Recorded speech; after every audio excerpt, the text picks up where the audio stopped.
They shoved him out of line like he carried a disease, like his black skin was an offense to their marble floors and polished air. No questions, no hesitation, just a guard's hand on his chest and a smirk that said everything. Step back, boy. He wasn't loud. He wasn't dressed in rags. He wasn't even late. But that didn't matter. In their eyes, he didn't belong. They pointed him toward the corner, right next to the wet floor sign, like they were doing him a favor by not tossing him out completely. Clients stared through him. Staff whispered around him. One banker laughed as he told a story that sounded a lot like what had just happened, while another nodded like cruelty was part of the dress code. They saw a nuisance, a shadow, a warning. What they didn't see was the storm quietly standing in their lobby, watching every move, memorizing every insult. He didn't fight back. Not yet. Because sometimes power doesn't roar, it waits. And when it moves, it doesn't knock. It knocks everything down. If that hit you, like the story, hit subscribe and tell me in the comments, where are you watching from? And what would you have done if it were you? Langston Wade stepped into Barron and Lethe's flagship branch at precisely 10 a.m., his presence nearly swallowed by the soaring ceilings and softly echoing marble floors. The air inside was chilled and fragrant, laced with citrus polish and something floral and expensive, a scent that didn't welcome. It filtered. The building exuded the silence of money well guarded and secrets politely ignored. He carried with him a leather briefcase, old but maintained, its surface etched with years of hard use. His jacket bore fine creases, not from neglect, but from movement, the kind of wear that came from actually using one's arms and shoulders every day. He approached the reception desk with quiet purpose. The woman behind the marble counter didn't look up right away. Her name tag was engraved with gold lettering and a corporate flourish.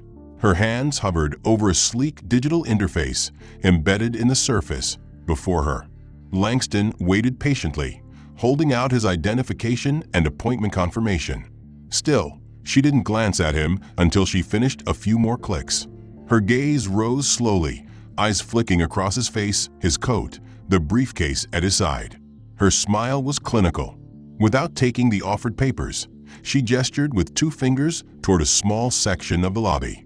"Please wait in the observation alcove," she said, her voice carrying the warmth of a thermostat set too low. Langston turned. The alcove wasn't a room. It was a transparent enclosure, glass on 3 sides with a reflective panel as the back wall. There were no seats inside, no table, no art, not even a plant.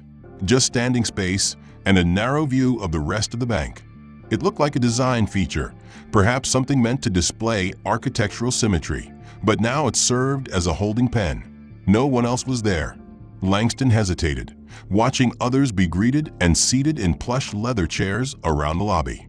One man, wearing running shoes and a loose hoodie, had just walked in, and a smiling attendant was already offering him a bottle of flavored water. Langston looked back at the receptionist. She was already back to typing. Not wanting to cause a disruption, he nodded silently and walked toward the alcove. The glass whispered shut behind him. The space was eerily silent. He could see out, but it was clear the enclosure was subtly soundproofed.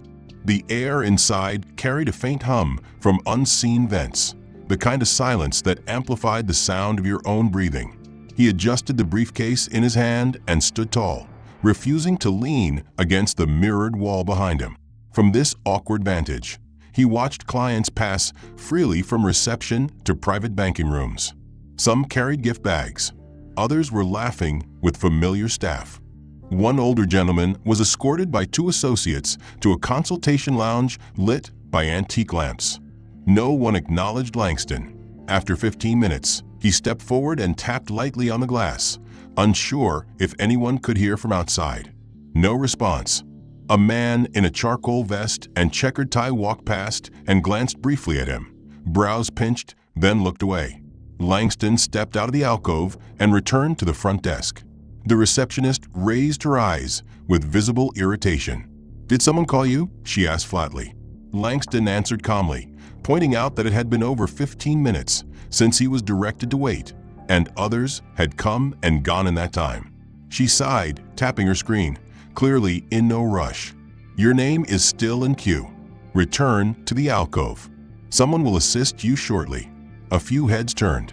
A woman sitting in the lounge across the room looked up from her phone. Her expression hovered somewhere between curiosity and discomfort.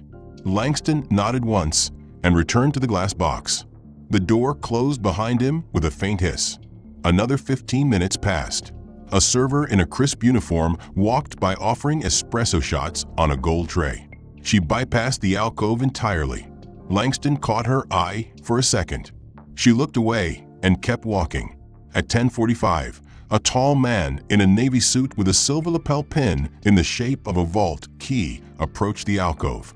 He tapped on the glass, entered halfway, and smiled, a rehearsed gesture. "Just confirming," he said, glancing at Langston's clothes before meeting his eyes. "You're waiting on account access, correct?" Langston nodded and showed his paperwork. The man didn't take it. He merely scanned the heading. "Unfortunately, we're experiencing delays in processing walk-ins. We appreciate your patience." "I'm not a walk-in," Langston said quietly. "I confirmed the appointment 2 days ago." The man gave a sympathetic nod that didn't reach his eyes. "We'll see what we can do. Please remain in the alcove." He walked off briskly, stopping briefly to greet another guest who had just arrived in a two-tone overcoat and suede loafers. This new client was escorted immediately upstairs. Langston remained. The mirrored wall behind him began to feel like a portrait of someone present but unwanted. At 11 a.m., a flicker of static passed through the panel display near the reception desk. Langston's name appeared for a fraction of a second before disappearing, replaced by another. He wasn't sure if it was an error or something more intentional. Outside, someone laughed. Another customer passed him, holding a branded Baron and Lethe tote filled with pamphlets and a complimentary pen set. Langston had not been offered so much as a glass of water. He watched as a slim, well-dressed young woman arrived at the front entrance, clearly new to the bank, her hesitance betrayed by the way her eyes roamed the lobby in search of direction. Before her hand could reach for the velvet queue ropes, a staff member stepped forward with a smile and greeted her by last name. She glanced at him in surprise, confirming her identity, and was led away to an upper level without hesitation. Langston had received no such greeting, though he had walked in well before her. His name had been entered into the system, his appointment confirmed, his identity acknowledged only by being confined. He adjusted his stance and stepped halfway out of the alcove, catching the eye of a nearby associate. The young man gave a brief nod, then quickly turned to engage with a group of middle-aged clients in navy business suits. The receptionist glanced at Langston's movement but said nothing. She reached under the desk and pressed something discreetly. A moment later, a tall man in a textured vest emerged from a side hallway, holding a tray lined with neatly arranged refreshment offerings, water bottles labeled with the bank's gold emblem, espresso shots in miniature porcelain cups, folded napkins crested with the bank's insignia. He walked through the seating area slowly, offering the drinks with elegance and familiarity. He never approached Langston. The tray did not cross the glass barrier. Langston stood just outside the alcove now, observing quietly. As the tray bearer passed, their eyes met for a brief moment. The young man blinked, paused half a step, but said nothing. Instead, he turned and offered a drink to a teenage boy lounging in a leather chair beside his mother. Langston returned to the alcove. The mirrored back wall shimmered with distorted reflections of luxury, success, and leisure, all filtered through the shape of his own figure. Then, the first ceremonial cue occurred. A soft bell tone chimed through the overhead speakers. It was followed by a calm, rehearsed voice. Baron and Lethe is proud to welcome today's premier and legacy clients. If your last name begins with the letters A through K, please proceed to Suite 1. Langston's head rose slightly. His last name began with W. He listened for further instruction, but none came. Minutes passed, and another chime sounded. Clients with last names beginning L through Z may now proceed to Suite 2. He remained still. No direction had been given to him. No invitation. He stepped forward again and walked toward the reception desk for a third time, his tone still respectful but firm. "My name was never called," he said. "My appointment was confirmed, and I've been waiting an hour." The receptionist tapped her screen and replied without lifting her gaze. "You were categorized as general services. Premier clients are routed first. You'll be seen once that tier is cleared." Langston paused, digesting the language. Categorized, tier, routed. Each word chosen to sound efficient, neutral, systemic. Yet every syllable was weighted with dismissal. "I scheduled under Premier protocol," he said evenly. There was no indication of general classification. She shrugged. "That's handled by the internal assignment algorithm. We don't override it manually." He asked calmly if he could speak to someone responsible for the reassignment. She tapped again, then gestured toward a corner. "Someone will be out shortly." Langston returned to the alcove, and after a few minutes, a tall, broad-shouldered man emerged from a side door. He wore a custom-fitted jacket, a deep gray with subtle pinstriping, and carried a thin, leather portfolio. His name tag read Client Optimization Specialist. His smile was wide, his hands expressive, his voice practiced in reassuring tones. "Mr. Wade, I understand there's been some confusion. Let me explain how we manage flow here. You see, to maintain our standards, we've implemented a dynamic classification tool that ranks appointments based on variables: engagement history, investment footprint, predictive potential. It's not personal, just calibrated for optimal flow. But I appreciate your patience. That tells me a lot about your character." Langston stood in silence for a beat before responding. "So an appointment, confirmed 2 days ago, is overridden by a silent metric?" The specialist maintained the smile. "Think of it like airport boarding groups. We're all on the same flight, just different aisles." Langston glanced around. "Then why do some receive welcome drinks and seating while others are asked to stand behind glass?" The specialist chuckled softly, as if the question had missed a point. "That alcove? It's part of our wellness initiative. We call it the Reflection Suite. It offers clarity while waiting, calm, minimal distraction. Most clients appreciate the design." Langston stared at him. "It has no seat." The smile faded slightly. "We're still piloting the concept." With that, he gave a courteous nod and turned away, heading toward a staircase reserved for clients with biometric clearance. Langston remained still. At 11:48, a concierge passed by handing out silk-covered pamphlets titled Legacy Accounts, a partnership for generations. He placed one on every table. As he reached Langston's alcove, he paused, seemed to consider the gesture, then opened the door and laid the pamphlet on the floor inside, not handing it directly to him. He exited without a word. Langston bent to pick it up. The weight of the paper was impressive. The content inside less so. It spoke of tradition, vision, partnership, and values, none of which aligned with what he had experienced since walking in. No explanation extended beyond the hollow apologies layered in sterile professionalism. By 12:06 p.m., Langston noticed a shift. A new receptionist had taken over the desk, younger, sharper-suited, and visibly energized, as though she had stepped out of an advertisement for the very bank she represented.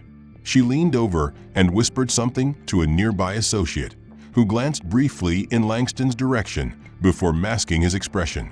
The receptionist then reached beneath the desk and retrieved a small handheld device. It resembled a lint roller, but sleeker, like a fashion accessory disguised as a cleaning tool. With an exaggerated smile, she walked toward a middle-aged man in a navy pinstripe suit and offered it casually. He declined with a chuckle. She continued toward another guest, and when she reached Langston, she hesitated. Then she extended the device toward him without looking him in the eye, and said something in a rehearsed tone that sounded like a request. Langston blinked, uncertain of her intention, until he realized she was suggesting he use it on himself. The implication was unmistakable. Her smile remained fixed, her eyes already scanning the room for the next client. Langston didn't take it. The device hung between them like an insult wrapped in chrome. She withdrew it after several seconds, said nothing, and walked off as if it had never happened.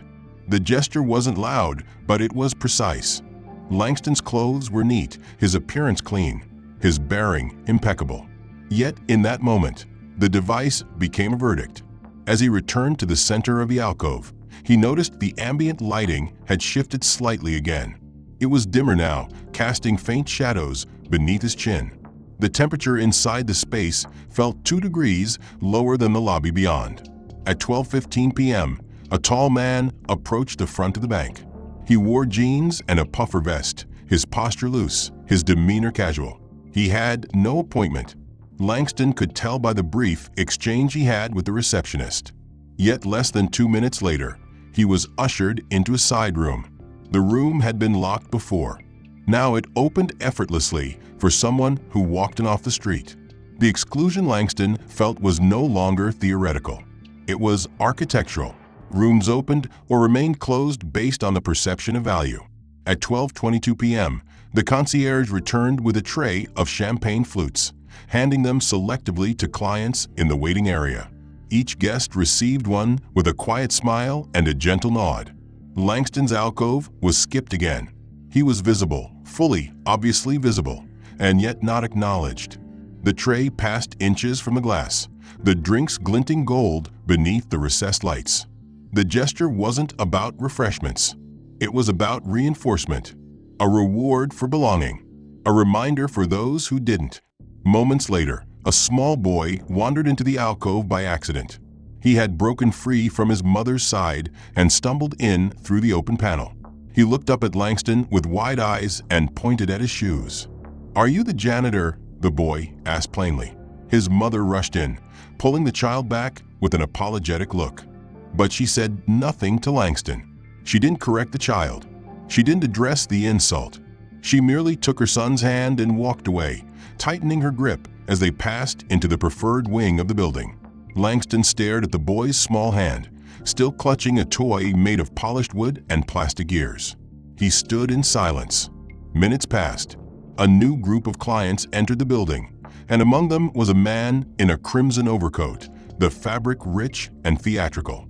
He walked with confidence, his voice loud enough to be heard across the marble floor. The receptionist greeted him by name and called over 2 associates to assist him. They bowed slightly, a gesture Langston had not seen offered to anyone else. He was handed a silk handkerchief from a branded display, then escorted into a private suite with 2 guards flanking the door. Langston exhaled slowly. He noticed something then, something almost imperceptible. The floor of the alcove had not been cleaned. There was a faint film of dust near the corners, where the light didn't reach as strongly. In a building so meticulously curated, such neglect had to be deliberate. At 12:40 p.m., an elderly man with a thick mustache and gold cufflinks approached the alcove. He peered in, squinting. Then he tapped on the glass and said something muffled through the pane. Langston couldn't hear him clearly. The man repeated it louder. "Do you work here?" Langston didn't respond. The man frowned, then walked off muttering to himself. Langston's presence was so disconnected from the client experience that others now mistook him for part of the staff, or worse, part of the background. The receptionist glanced at the exchange and said nothing. Her silence was sharper than speech. At 12:50, an associate approached Langston again.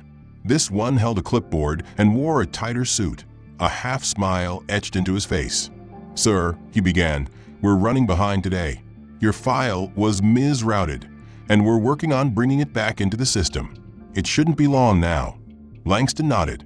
"I was told that an hour ago." No one addressed Langston directly. No one asked him to move. But the message had long been delivered. You may exist here, but you will not belong. At 1:03 p.m., another associate passed near the alcove, pausing just long enough to glance at Langston's shoes. He muttered something under his breath, just loud enough to be audible, not enough to be repeatable, and then disappeared into the staff hallway. Langston adjusted the cuffs of his shirt, not out of nervousness, but to reclaim something of himself in a space engineered to erase. Just then, a sleek panel near the alcove shifted open, revealing a frosted glass door Langston hadn't noticed before. A small, red light blinked beside it. Moments later, an assistant in a crisp blazer emerged and gestured for Langston to follow. Her face was polite, expressionless, Her tone clipped. She didn't offer her name. "This way, sir.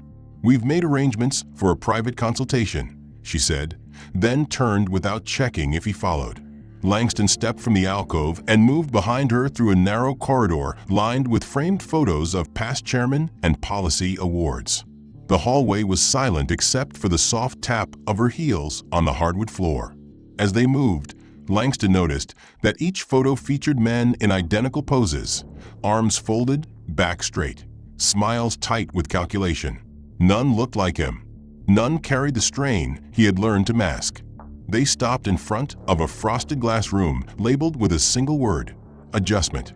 The assistant opened the door, revealing a small chamber with one windowless wall and a low table.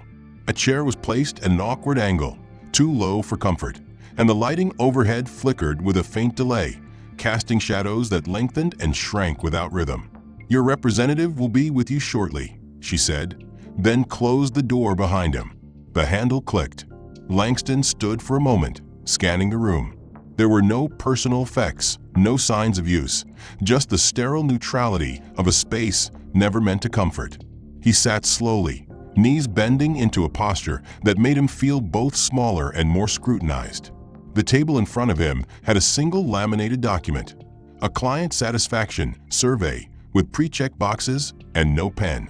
A small camera embedded in the ceiling tilted slightly toward him. 10 minutes passed, then 15. No one arrived. The silence inside the room was not just absence, it was presence. Controlled, scripted, as if someone had written the script for how long a man like Langston should wait before growing restless. At 1:27 p.m., the door opened, and a man stepped inside. He was younger than Langston expected, wearing a fitted suit with metallic threads and glasses that reflected more than they revealed. He didn't introduce himself, didn't extend a hand. Instead, he walked to the wall and pressed a button, dimming the lights by 10%. Then he sat across from Langston and opened a tablet. "Mr. Wade, I've reviewed your case file. I see you're requesting access to several portfolio records tied to the Peterson account. May I ask for clarification on your role in that transaction?" Langston met his gaze. "I've provided my credentials. They're authorized." The man nodded absently but didn't look up. "We often receive similar claims. Without a more robust background screening, your request can't be processed without an internal referral. My referral came from the compliance division. It's not visible in our system. I'm afraid we're operating under restricted access protocols today." Langston's voice didn't rise, but the cadence sharpened. "Then clarify what's restricted. My identity, or your willingness to acknowledge it?" The man blinked once, then smiled slightly. "We're simply managing flow and ensuring the integrity of our client environment." He said it with the tone of someone who had practiced a phrase, who had been taught that such language deflects guilt while enforcing control. Langston leaned forward. "And which category am I in?" The man didn't answer. Instead, he reached into a drawer beneath the table and pulled out a thin folder. "We'd be happy to offer you an introductory services packet. It includes our general tier options, along with a breakdown of fees and support tiers." Langston didn't take it. "I didn't ask for tiers. I asked for my file." The man's expression didn't change. "We're unable to confirm your clearance level. There are protocols for such ambiguity." "What ambiguity?" "I confirmed my visit. I provided government-issued identification. I've submitted all prior credentials."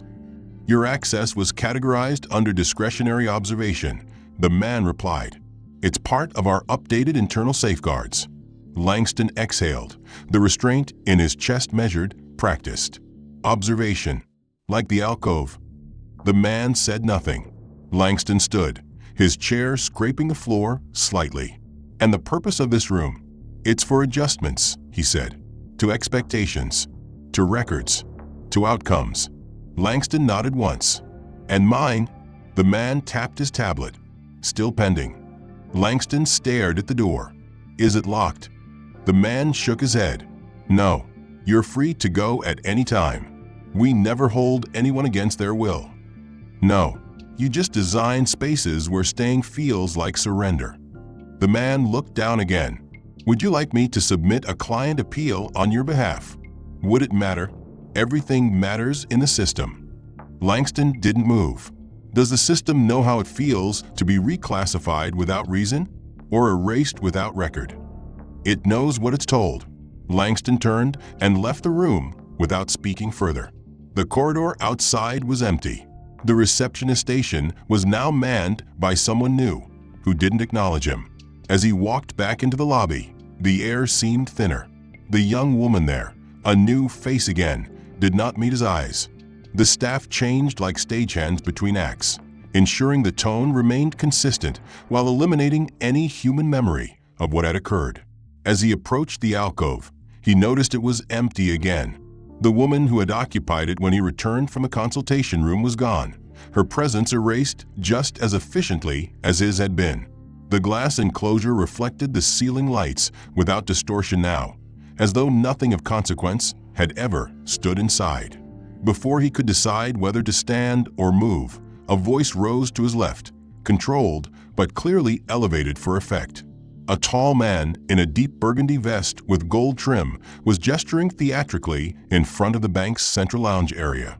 He was addressing two clients, both mid-aged, dressed in subtle designer attire. "You wouldn't believe what some people try to walk in here with," the man said, holding up a clipboard like a prop. Old account numbers, family stories, mystery, inheritances. One guy even brought in a business card from a garage mechanic, claiming it was a referral. The clients laughed. Not loudly, but loud enough. Langston paused mid-step, recognizing the man's tone, the way his volume climbed and dipped for comedic rhythm. It was a performance, and he was the uncredited character. Though no names were spoken, the caricature was drawn too carefully to be random. "They come in with dusty briefcases," the man continued, spinning his fingers dramatically, expecting to be handed keys to kingdoms they've never seen. More laughter. Langston said nothing, though his presence was within earshot. One of the clients glanced at him briefly, expression unreadable, then back to the banker, as if to confirm whether the joke had a face. Langston moved away without comment. As he passed the concierge's desk, he was stopped. Another staff member, this one wearing an enamel badge shaped like a feather quill, stepped into his path. "Sir," he said with a professional smile, "we need to confirm your intention today. Are you here for business banking, personal inquiries, or portfolio claims?" Langston's response was quiet, clipped, factual. "I've confirmed my appointment. I've submitted credentials. I've been redirected 3 times. My intention hasn't changed." The man's smile remained fixed. "We're just trying to calibrate expectations. It helps to know where to direct energy." Langston's eyes narrowed. "Is there a category for being ignored with precision?" The man's smile flickered. "We're simply maintaining structural integrity." It was a phrase Langston had not heard before, but it sounded rehearsed, like policy filtered through a corporate glossary. The man gestured toward a new area of a lobby, a circular seating arrangement beneath a suspended art installation, a sculpture of golden branches twisted into a floating canopy. "You're welcome to wait here," he said, then leaned in slightly. "It's a filtered space. Our higher-level clients prefer it." Langston said nothing and moved toward the designated area. As he entered the circle, he noticed the subtle shift in attention. 3 clients already seated there glanced up, one adjusting his posture slightly, another looking away as if seeing Langston disrupted the ambience. The chairs were arranged to foster quiet conversation, their fabric lighter than elsewhere, designed to highlight the people who sat there. Langston lowered himself into one and placed his briefcase gently at his side. Seconds later, a small chime rang from a hidden speaker. "Client adjustment underway in Circle 2, the voice said gently. Within minutes, a staff member arrived and asked Langston if he would prefer to wait in the reflection suite instead, citing his previous visit. Langston refused. His tone remained even. "I've waited long enough. Here is fine." The staff member hesitated, then left. The others seated in the circle said nothing, but their silence thickened. Langston leaned back in the chair and crossed one leg over the other. He opened the outer flap of his briefcase and retrieved the folded pamphlet he had received hours earlier. He held it visibly, like a flag, and began reading slowly. The air within the circle cooled. At 2:05 p.m., a senior executive exited the upper office wing, descending the marble stairs with an entourage of junior associates. He passed the circle, stopped, turned, and gestured toward Langston. The associates leaned in. He said something quietly. Then all three looked back toward Langston before continuing their descent. Langston returned their gaze with the same expression he had carried all day, impassive, unblinking. He remained in the chair, unmoving. A few minutes later, a digital screen near the receptionist's desk lit up with client names scheduled for consultation. His was still missing. Noted names scrolled upward in a steady loop. At the base of the screen, a small gold banner appeared for a few seconds. Legacy access priority mode engaged. Langston stood. As he turned to leave the circle, a voice called out, not loudly, but publicly. "Sir," it said, "we found an error in your documentation. Would you be able to step aside to clarify the inconsistencies?" Langston turned to see a banker holding a folder, his expression devoid of apology. "What inconsistencies?" Langston asked. "The ID numbers you provided earlier don't match with our primary system," the man replied. "It's likely just a digit reversal, but we'll need to run another verification." Langston opened his briefcase and handed over a duplicate copy. "Everything matches your submission system," he said. "I received confirmation emails. Your internal error isn't mine to correct." "Nonetheless," the banker said, "we require your cooperation to avoid escalation." Langston's hand tensed at his side. "Escalation of what?" The banker didn't answer. Another staff member arrived holding a tablet and offered to scan Langston's identification again, asking him to remain still for facial matching. The scanner failed on the first attempt. The banker looked at the tablet. "Lighting's off. Let's try again." After 2 more failed scans, he asked Langston to step into a small booth for biometric recalibration. Langston declined. "I've already submitted every form of verification this institution requires." "Then we'll escalate," the banker said. Langston stared at him. "To whom?" "Security."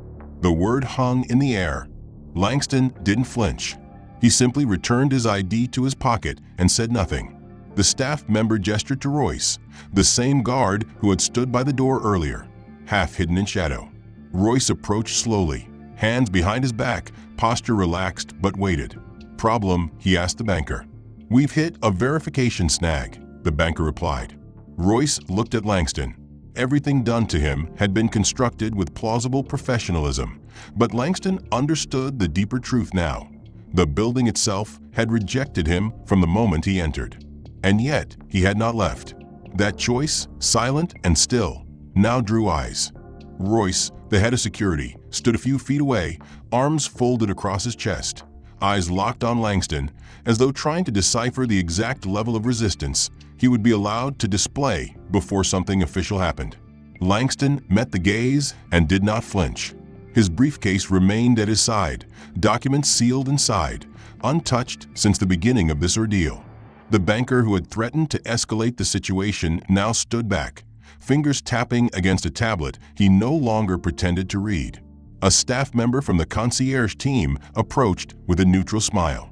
"Sir, we understand there's been an unfortunate delay. We'd like to offer you a comfort pass to our lounge on the mezzanine level while we reprocess your credentials." Langston looked at the man's eyes, which did not reflect apology, only strategy. He said nothing, and the silence lingered long enough to become uncomfortable. The staff member cleared his throat. "The offer is time-limited," he added, voice tight. "Once revoked, access may be permanently denied." Langston's expression did not change.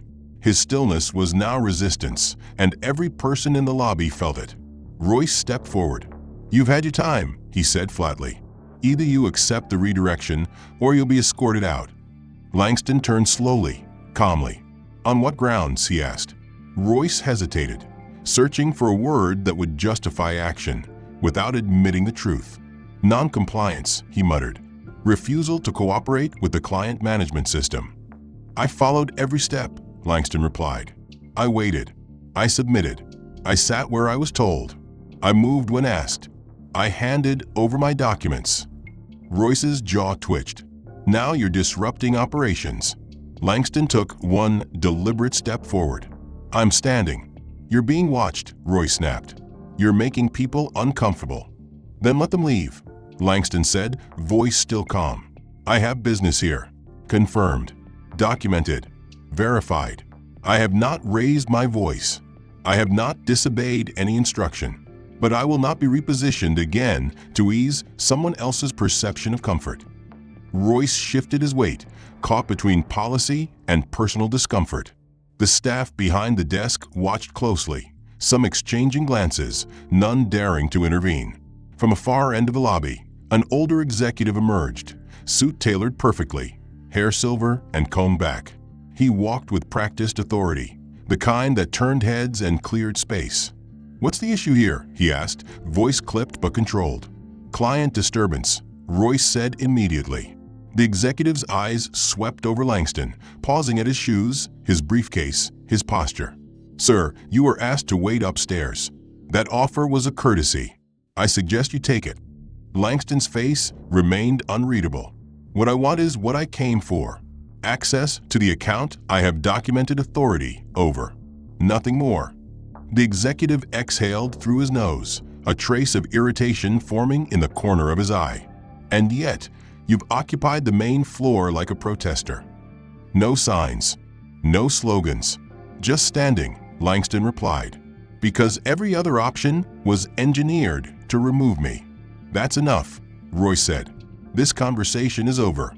He stepped forward and placed a hand lightly on Langston's elbow, a gesture intended to appear harmless, but felt like a verdict.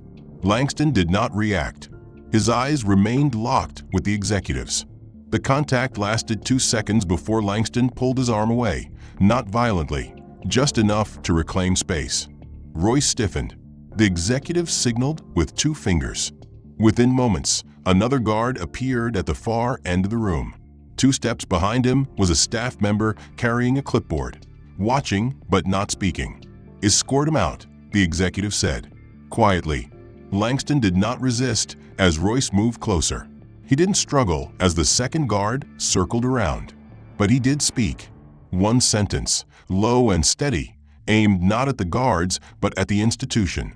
You've made your decision. Royce sneered. So have you. As they moved to guide him toward the door, the banker who had initiated the escalation walked over, holding the same tablet from earlier. Wait, he said suddenly. There's a notification. The guards paused. The banker stared at the screen, confused. His access key just triggered an alert in the legacy system. The executive frowned. What kind of alert? It's encrypted. Private chain protocol. It's not standard client data. The banker tapped again. It's triggering an internal tier, a high one. Legacy Tier 6. The executive paled. That tier doesn't exist on the public grid. Exactly, the banker said. It's off-ledger. Founder-level access. Royce's hands dropped from Langston's arm. The second guard took a step back. The executive stared at the screen, then at Langston. What is your affiliation? Langston did not answer. The silence now had changed. No longer passive. Now weighted, dangerous, undeniable. You've just triggered a board-level protocol, the banker said. We don't even have authorization to decode the credentials. Langston looked at Royce, whose smirk had vanished. Then he looked at the executive, who had begun to sweat visibly under the collar. I came with documentation, Langston said. You ignored it. I asked questions. You dismissed them. I waited where I was told. You moved the goalposts. Now I've stood here, enduring your performances, and finally, the system speaks. The executive tried to compose himself. There must be a mistake. The executive, who had ordered the escort, now kept his distance, his body language rapidly recalibrating from superiority to uncertainty. Royce and the second guard stood inert, eyes darting between Langston and the screen like men who had suddenly been handed a script written in a language they couldn't speak. The banker looked up. Sir, he said, His voice dry now. You've activated a protected protocol housed under Tier 6 of our legacy access grid. This level isn't open to public clients. It's not even in our active employee knowledge base. Langston didn't blink. Then bring someone who can read it. The banker nodded hesitantly and stepped away, speaking urgently into a communicator pinned to his lapel. The executive followed him, asking clipped questions in a low voice, already trying to contain the situation before it rose beyond the confines of the polished lobby. Langston remained where he was, unmoved. He didn't turn to look at Royce, who now stood a full foot farther back than before. The guard's confident stance had crumbled into something unsure, the kind of posture worn by someone who realizes too late that they had been handling something far more valuable than they'd assumed. One of the receptionists quietly closed her computer and stepped away from the desk. A hush had settled over the floor, not total silence, but a shift in tone. Conversations faded, footsteps slowed, and eyes that once skipped over Langston now lingered with speculation. Clients watched from their seats, uncertain of what they were witnessing. The man who hours earlier had been ignored, mocked, and pushed to the margins now stood in the very center of attention, not because he had demanded it, but because the system itself had just acknowledged something it could not deny. 5 minutes passed, then 10. No one approached him again. The entire lobby seemed to hold its breath. Finally, a new figure appeared at the top of the main staircase. A woman in a graphite gray suit with a badge that bore only a single emblem, a silver circle with 3 engraved lines inside it. No name, no title, just a symbol. She walked down slowly, her eyes never leaving Langston's face. She didn't consult a tablet or speak to the staff. She moved like someone who didn't need to ask for permission. When she reached the marble floor, she stopped 6 feet from him and nodded once. "Mr. Wade," she said, voice even but carrying the sharp clarity of someone used to being obeyed. "You've triggered a silent access protocol tied to the Cresswell Foundation ledger chain. Your identity has been flagged as having encrypted access. That access has not been exercised in over a decade." Langston nodded. "That's correct." "Can you confirm your secondary verification phrase?" she asked. Langston said 2 words, simple, quiet, without emphasis. She blinked once, then exhaled. "That matches. And your numeric cipher." He gave her 6 digits. She tapped them into a device at her side, waited, then read the silent response on the screen. "Confirmed. Your access predates the public charter. You have full rights to view, audit, and activate dormant portfolios tied to the Peterson and Cresswell accounts." She raised her eyes. "You are a controlling entity under pre-charter foundation law that supersedes all existing client protocols." A tremor passed through the staff watching nearby. The executive who had ordered Langston's removal looked pale. The banker who held the tablet had stepped fully behind the reception desk, shielding himself from view. Royce had turned toward the far wall, his arms now crossed not in authority, but discomfort. The woman continued. "I was not informed we had a legacy controller visiting the Halberd Avenue branch today.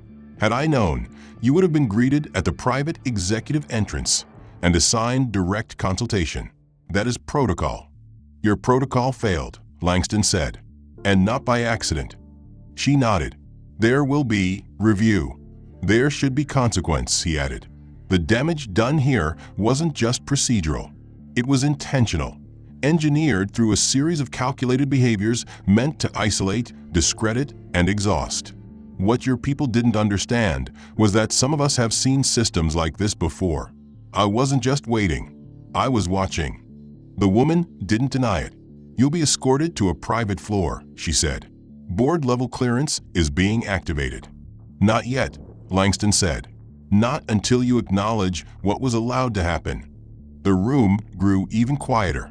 Clients who had sipped champagne and chatted beneath chandeliers now sat still, unsure whether to look or look away. The executive stepped forward, swallowing hard. "Mr. Wade, I want to personally apologize." "Don't," Langston interrupted. "Not yet. An apology without accountability is another form of theater. If you're sorry, show it. Show it in your policies. Show it in the review documents. Show it in the careers that benefited from the humiliation of others. The executive's mouth opened, then closed. He turned to the woman in the gray suit, but she said nothing. Langston looked at Royce. And him. Mr. Wade, the woman said carefully, we have procedures for internal discipline. That includes security personnel. You may submit a formal report. No, Langston said. You already have one. It's everything that's happened here. From the moment I walked through the front doors to now. Documented in your surveillance logs, in your appointment system, in your ID scans. I didn't hide. You did. She inclined her head. We'll open a full review under executive oversight. Not just oversight, Langston said. Witness. The word struck hard. The staff looked down. No one spoke. The woman gestured toward a nearby hallway that hadn't been visible before, tucked between two columns, unmarked, guarded by a sensor panel with no handle. It lit green when she approached. This way, sir. The board has been notified. The woman in the graphite gray suit walked ahead without speaking, her steps brisk and deliberate. There were no doors in sight, no windows, only subtle shifts in wall texture, signaling transitions from one sector to another. Langston followed, silent, composed, his breath even, though beneath that quiet surface lay something vast and rising, a steady unfurling of memory, of history, of everything that had led him to this moment. The humiliation he'd endured had not been new. It had been repetition, polished, modernized, hidden beneath 1,000 procedural phrases and corporate smirks. But now, for the first time, the performance had stopped. The woman stopped before a narrow panel with no visible mechanism. She placed her hand against the surface, and it read her biometric print with a soundless shimmer of light. The panel split open and revealed a high-security elevator, unmarked, lined with carbon weave. She gestured for Langston to step inside. Destination is pre-assigned, she said. Your access key triggered Tier 6 override. Only 6 individuals in the entire institution have that level. All of them sit on the board. You're the 7th. Langston said nothing as the door closed behind them. The elevator did not move with a typical jolt or shift. It simply began, silent and fast. As it ascended, the woman turned toward him. Your credentials, she began, were encrypted within a dormant section of the Peterson archive. Legacy controllers were removed from active memory decades ago. I know, Langston replied. I watched it happen. She raised an eyebrow. Then why now? Why come here like this? Because power only reveals its nature when it believes no one is watching. I didn't want to arrive through the private door. I wanted to walk through the front. I wanted them to show me who they are. They did, she said softly, and you made sure they couldn't hide from it. The elevator stopped. The door opened into a room unlike any other in the building. Circular, silent, paneled in smoked glass and dark wood. The boardroom was built like a vault for secrets.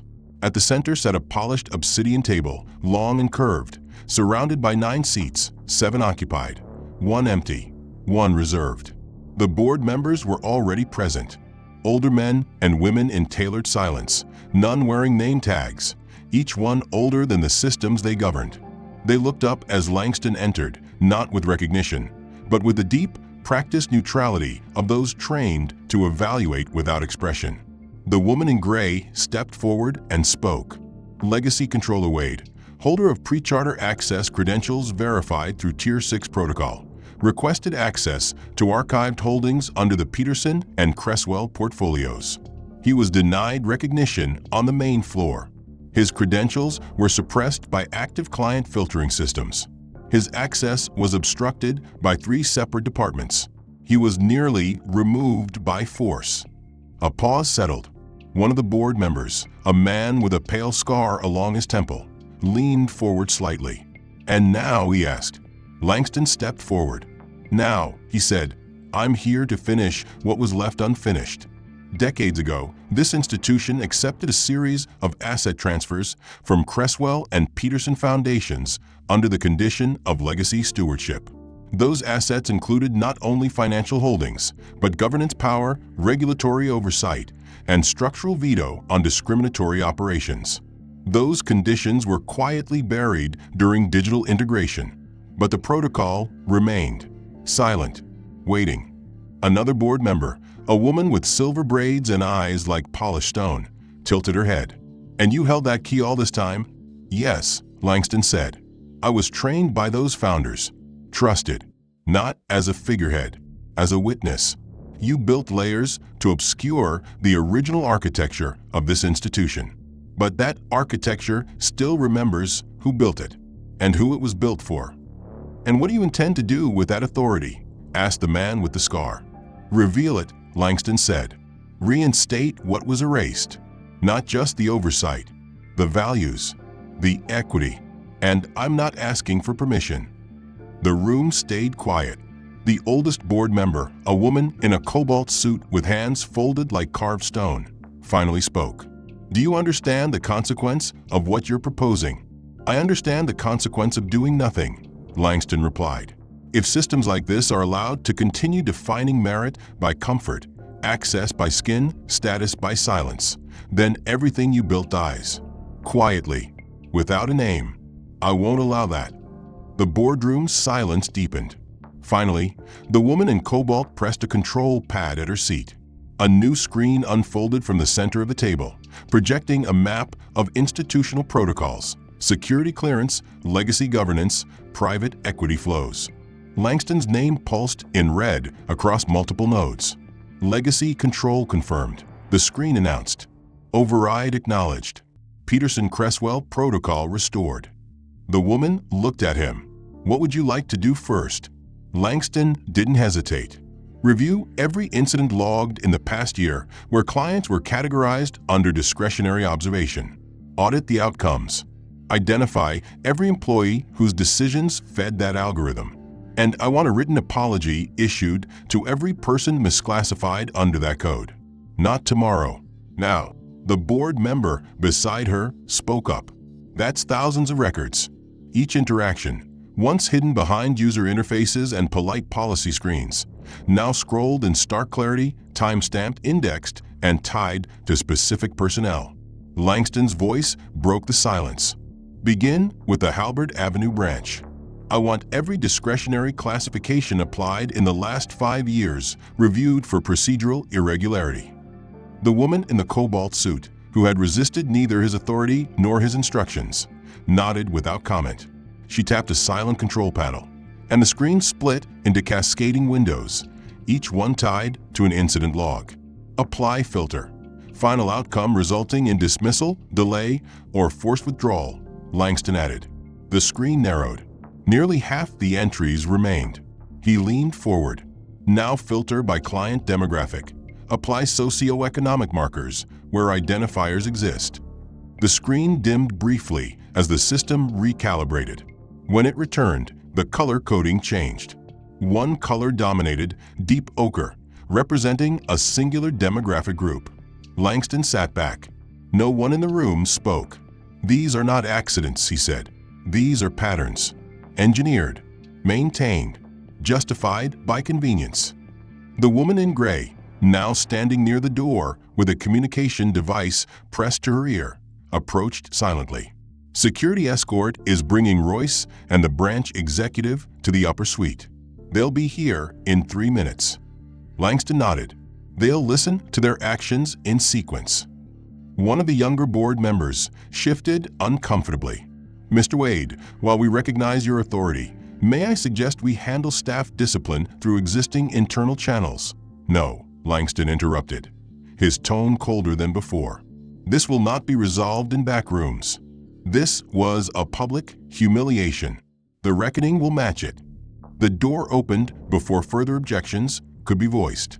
Royce entered first, no longer carrying himself with the casual authority of a man who assumed control was his to grant. His eyes met Langston's for a brief second, then dropped. Behind him came the branch executive, face taut, hands folded, shoulders held rigid as though still bracing for a defense that would not come. Langston gestured to 2 open seats at the side of the room. Neither man moved. "Sit," Langston said. They sat. He looked at the cobalt-suited board member. play back the incident log from 9:52 a.m. to 2:11 p.m. Halberd Avenue branch. Visual and auditory. She activated the playback. A holographic projection formed above the table, beginning with Langston's entry into the lobby that morning. The receptionist's gaze glancing past him, the gesture toward the alcove, the sound of the door sealing shut, the silence that followed. The room watched as hours unfolded in accelerated time. Client after client received with smiles and comfort, while Langston stood ignored, motionless in his enclosure. The child's voice echoed through the playback. "Are you the janitor?" Royce shifted in his chair. The footage rolled on. Langston being passed over for drinks. The banker mocking unnamed clients with dusty briefcases. Langston's calm inquiry dismissed. His ID questioned. The attempt to remove him. The woman in gray paused the playback. Langston looked directly at the executive. "Tell me, what did you see when I walked in this morning?" The executive didn't speak. Langston continued. "Did you see a threat? A mistake? A disruption? Or just something that didn't fit your expectation of power?" The executive's throat worked, but no sound followed. Langston turned to Royce. "What about you? What gave you the right to put your hand on me?" "I was told," Royce began. "No," Langston said. "You chose. You decided I didn't belong.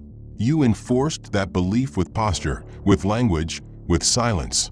And now, you will listen as every second of it is documented." He nodded at the board member. The playback resumed. The biometric mismatch. The suggestion of escalation. The threat of removal. The moment the legacy protocol activated and the panic that followed. When the playback ended, Langston sat in silence for a long moment. Then he spoke. Effective immediately, Royce is suspended from security operations pending formal review. The executive is placed on administrative leave without access to internal systems. Both will submit written reports of today's actions under oath. Neither man protested. Langston stood. "I also want every discretionary filter removed from the bank's primary client intake protocol. Every routing algorithm must pass audit for bias before reactivation. And going forward, no client may be classified under discretionary observation without real-time board review." A board member finally spoke. "That could require full staff retraining." "Then retrain them," Langston said. "If your people can't recognize dignity unless it comes with wealth or title, they have no business guarding anyone's future." He looked at the screen again. "And these records, all of them, must be reviewed and categorized. Every client impacted by biased filtering will receive an official letter of apology signed by the board and a certified waiver of service fees for the next 5 years. No exceptions." The cobalt-suited woman nodded. "We'll start the process immediately." Langston looked down at the obsidian table. Langston Wade remained at the head of the obsidian table, eyes steady, back straight, posture fixed in a deliberate calm. He did not need to raise his voice or alter his tone. He had already won the battle that mattered, not by toppling systems through force, but by forcing them to look at themselves, unfiltered and unflinching. The board, once detached and protected behind a fortress of protocols, now sat fully exposed to their own silence. The playback of what had transpired at the Halberd Avenue branch had made one thing clear. It was never just a bad day, never a one-time oversight, never a misunderstanding. It was a system built on quiet exclusion, one that could only be dismantled from the inside by someone who understood both its mechanics and its lies. Langston had become that someone. The board members remained seated, taking in the scale of change now demanded. The air was heavier not with tension, but with accountability, a presence they were not accustomed to entertaining. Langston stood again and began pacing slowly along the inner curve of the table. "The culture of this institution has been shaped by those who believed power was best protected by limiting who could access it," he said. "It was enforced by quiet denials, by algorithmic discretion, and by performance rituals dressed up as security. But that power has become weak, brittle, afraid of anything unfamiliar. That ends now." The woman in cobalt, still dignified but newly reverent, nodded. "What do you intend for us to do next?" she asked. Langston stopped pacing and turned to face her directly. You're going to transform this place, not just cosmetically, systemically. This will no longer be a bank where access is a reward for resemblance. It will be a place where integrity outweighs appearance, where transparency overrides comfort, and more importantly, where dignity is the default, not a decision. Another board member, previously hesitant to speak, cleared his throat. Change of that scale, cultural, operational, reputational, will draw opposition. Shareholders will push back. Long-time clients may leave. Langston didn't flinch. Then let them leave. Because what they're invested in isn't just profit. It's preservation of illusion. We don't need their capital if it's built on the currency of exclusion. We rebuild with truth. A silence fell again, but this time it wasn't resistance, it was comprehension. Langston knew that nothing was fully repaired in one meeting, no matter how decisive. But he also knew that inertia had been broken. The institution's gaze had turned inward, finally forced to acknowledge what it had become. And once truth is seen, it cannot be unseen. The woman in gray returned to the room with a series of updated policy documents. Initial drafts of revised intake protocols, she said. Abolition of discretionary observation, full audit path transparency, and new guidelines for client engagement. Langston took the folder and reviewed the contents. The language was cleaner now, no longer shrouded in corporate ambiguity. He could see the bones of real reform taking shape. He nodded. Make it mandatory that every employee, from receptionist to executive, undergo witness-based training. No videos, no modules, human testimony. Let them hear from the people this system tried to erase. The Cobalt board member tapped her tablet. I'll draft the implementation timeline. A full quarterly restructuring. Langston looked up. And you, he said, addressing the entire table. You'll sit through those sessions yourselves. Not as supervisors, as students. No one disagreed. The two employees who had wronged him most, Royce and the executive, remained seated near the far wall. Their silence now wasn't avoidance. It was reflection. Royce finally spoke, his voice stripped certainty. I didn't think I was doing anything wrong. I thought I was following process. Langston approached him slowly, not with aggression, but with gravity. That's the danger of process without conscience. It makes cruelty feel like duty. Royce looked up, eyes unsteady. I thought I was protecting the space. From who? Langston asked. People who didn't look like you? Speak like you? Wait where you expect them to wait? You weren't protecting the space. You were protecting your perception of it. The executive beside him bowed his head. I failed. Not just today. Every day, I rewarded the people who made others invisible. Langston didn't respond with condemnation. Then earn your role back by becoming the voice that challenges silence, not the one that reinforces it. He turned to the woman in gray. I want those two included in the witness sessions, not as observers, as participants. She nodded. It's done. The meeting adjourned not with applause, not with ceremony, but with purpose. The board disbanded quietly, each member returning to their respective roles not as overseers, but as students of a truth they could no longer avoid. Langston descended back toward the lobby, this time through the same corridor he had entered, no longer hidden. The doors opened into a space that had shifted in mood. The media still stood beyond the front glass, murmuring, pressing cameras to the barrier, trying to guess what power had walked through their sight line earlier that day. Staff no longer looked through Langston. They looked at him, some with awe, some with discomfort, some with the quiet understanding that the ground beneath them had shifted. As he walked toward the entrance, a familiar face stepped forward. It was the first receptionist from that morning, eyes wide, unsure whether to speak. Langston paused. She opened her mouth. He raised a hand gently. Don't apologize unless you understand why you need to. If you do, then show it in how you treat the next person who looks like me but doesn't carry the credentials to force you to care. She nodded slowly, eyes glistening. Langston stepped through the glass doors and out into the afternoon light. The world outside hadn't changed, not yet. But he had changed the rules of one structure, and that mattered. Behind him, The bank would not operate the same again. Word would spread. Policy would evolve. People would remember. And maybe, just maybe, one less person would walk into a building tomorrow and be erased before they even spoke. Langston walked down the stone steps without fanfare, without entourage. He carried only the same briefcase he had brought that morning, but it no longer felt like a shield. It felt like a seed, one planted, one growing, one rooted in the certainty that justice begins not when the guilty are punished, but when the silent learn to speak. And the next time someone like him stood in that lobby, he would not be made to wait. Not because of fear, not because of obligation, but because the system would remember what it cost to forget him. The end.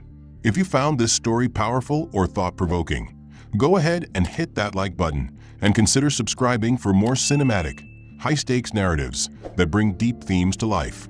I'd love to know what you thought. What part of the plot hit hardest for you? What would you like to see happen next in stories like this? And where are you tuning in from? Drop your thoughts in the comments. Let's talk about the message, the characters, and what justice looks like when the silent finally speak.